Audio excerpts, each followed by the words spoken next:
Now imagine that this yellow sheet of paper is the Python standard library.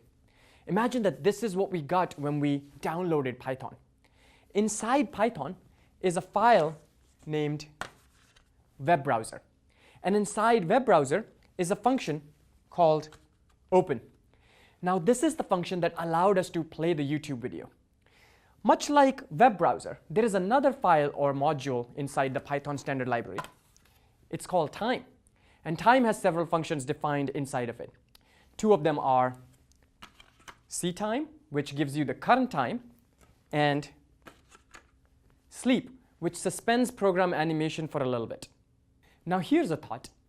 How this function sleep actually suspends or pauses program flow for a given number of seconds, we don't really know how it does that behind the scenes.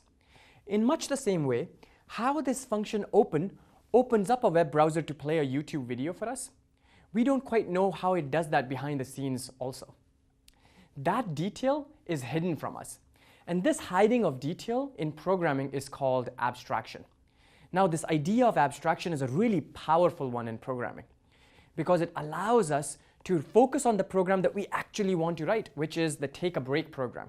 And it empowers us to use these functions simply by reading their documentation. So let's read some documentation now and see if these functions actually exist in the Python standard library.